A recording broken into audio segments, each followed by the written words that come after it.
guys, in today's video I am talking about how to conquer the chaos when you're moving. Hi guys, my name is Yana Shellman and we are in the process of moving, and if you hear echo, that's because our whole house is empty still, because we did not have enough furniture to move, because we are going from a very small home to a lot bigger home. So that's why the echo. This is actually the most filled space. This is toy room and it still sounds very echoey, but everything else sounded even worse. So I hope you hear me okay, and I hope it doesn't bother you. But yes, I just wanted to share with you 7 simple things to remember to do while you're moving and in the process of moving, so that it's not overwhelming and chaotic to you. So the thing number 1 would be to clean the home, the house, whatever, the apartment, wherever you're moving. Clean it before you're moving in, because cleaning around things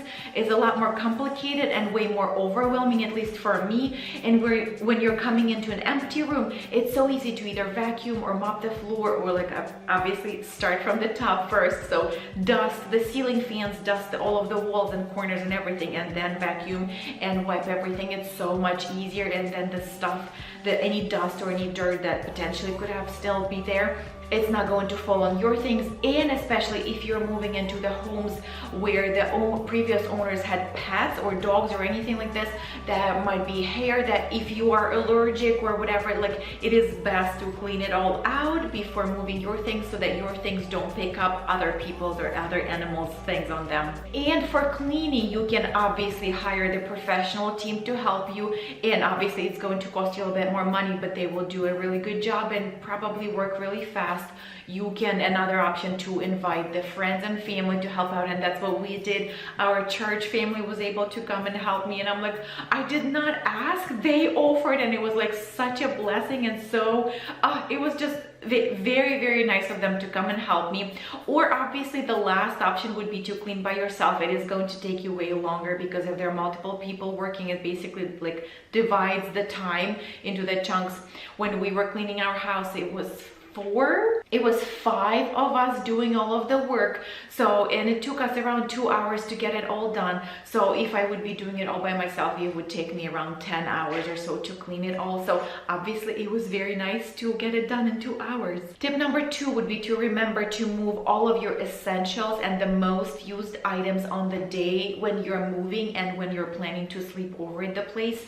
So on one of the days we knew that we're going to stay overnight, then that day we moved kitchen, we moved mattresses and pillows and blankets so we can sleep on them, and we moved toiletries so we can shower if we need to, and obviously use the restroom and all of those things, as well as pack a few outfits for yourself.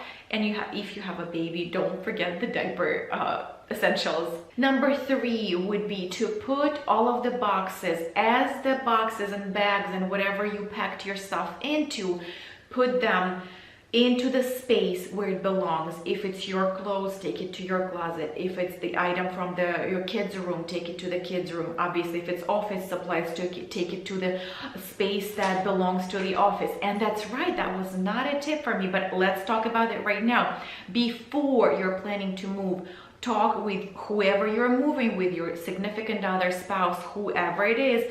Talk which space is assigned to what, if it's a toy room, if it's a living room, if it's a dining room, and which functions it's going to serve. Right now we have moved into bigger homes, so right now most of the spaces are going to be single function spaces. So we have a laundry room, which we have never had before. We have a living room. We have a dining room. So every space is going to serve only one function and one purpose.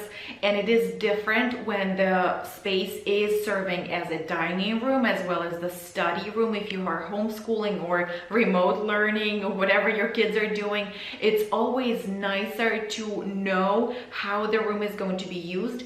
And then once you are moving in, when you're walking in and the boxes are coming in, you know exactly what that specific package is going to go in which room. room. And you actually don't need to unpack them until you need to, because obviously if it's your closet, you will need your clothes pretty soon. If it's your bathroom items and all of the like makeup, hair stuff, anything else that goes into your bathroom space, you will have to unpack and organize it pretty quickly, because if you're using things on the regular basis, you want it to be organized sooner rather than later.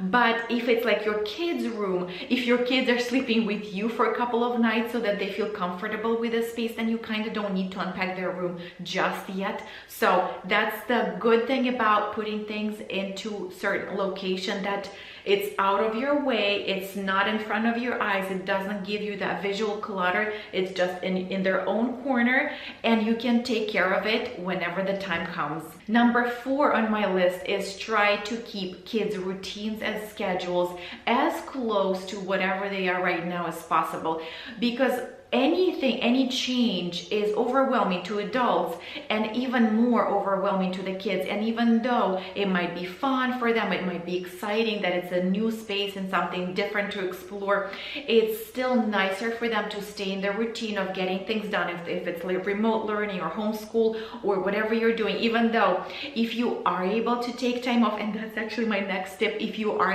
able to take time off, it is nice to take time off so that you can settle in and spend that extra time to organizing everything.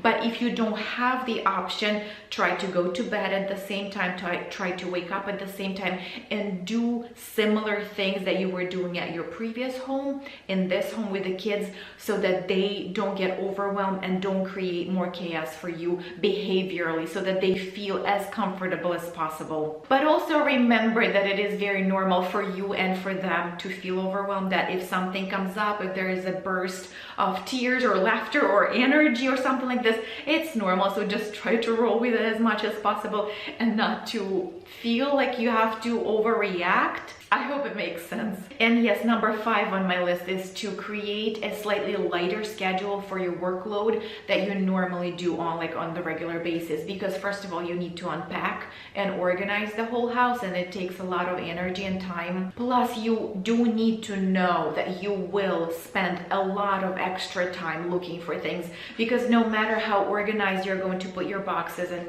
assign them to certain spaces, you will not be able to organize the whole space in one day. And learn that space, because it's not the exact thing that you had before. So things will be in a new different places, and you will have to look for them. And hopefully it's not like crazy amounts of time, but yes, you will forget where you just put the basket with the diapers or where the car keys are. And that is leading me to my next thought. Number 6 is to create the moment you walk into the house, create the space for those essentials like car keys, documents, cash, jewelry, anything that is precious to you that you don't want to, like obviously precious or actively used in, it would be very stressful to look for your car keys when you know that you're on the timeline, on the schedule, and you're running out of time in a day to move things. So you need to be going, and instead you're looking for car keys. It might be a bit frustrating, a lot frustrating. Or if you don't know where your engagement ring went, that can be a little bit stressful too. So I would say the moment you come into the space and see an appropriate location for that item, put it there and know where it is, so that you don't have to worry about where those things went and spend a couple of weeks looking for them later. And in this tip, I also would like to talk about children, because children are precious to us, and especially little ones, because big kids are okay. They're going to go sit down in the corner with a tablet or something, or read a book or something, and they will be just fine. With little ones, it is uncontrollable what they're going to do, to a degree uncontrollable. So I'm just going to say be very careful with where they are, because when there's no routines, when it's a new space, things can happen. And the more communication you can have with people who are caring for your children, who are with your children, the better it is, because it's in the moments of transitions things go wrong, things get lost, people get hurt, little people get stepped on. So it's normal, but if you can communicate and keep an eye for little ones, that's better, because then it will be a little bit less stress for you. And like the thing, and I think maybe in every mom's back of the mind, at least in mine, is, so I'm going to say it so that you keep an eye for that as well. There are vehicles moving in the parking lots or wherever you are. If you're moving yourself, there are boxes stacked up all the way to the top, so the rear view mirrors are blocked. You don't see what's going on in the back, so you don't want any accidents. And like, if you don't see in the rear view mirror, you don't see even adults, not even talking about children. So I'm just going to say, be extra careful with where your children are throughout the move. Have someone watching them at all times, either it be you and then someone else unpack, or have some kind of system to take care of your children so that they are not lost or hurt in the process of the big things and small things moving around. And then the last thing on my list, it might be the most important one of all, even though obviously take care of your children, yes, but the number 7 is mindset and things to remember, which, if you know that if you expect it to be out of the routine, chaotic, children crying, you will be okay knowing that, okay, this is normal, this is fine. And if you expect rainbows and butterflies and everything, oh, it's going to go so smooth, everything is going to be perfect, things will go wrong, and then you will get disappointed. So if you prepare yourself for bad things and unscheduled things and accidents to happen, you will be fine. If you expect that there might be some plates that will be broken in the move, there might be electronics broken in the move, and anything that potentially can be broken, damaged, things can be lost or misplaced or whatever. If you expect those things, if they don't happen, then you will be surprised in a good way. And if they happen, you will know, oh, it's normal, that's part of life. Life isn't perfect, everything is the way, not that we expect sometimes, but if you do expect the bad thing, not that I'm trying to teach you to be negative, not at all, but it's just the knowing that life is not perfect will help you navigate it. And yes,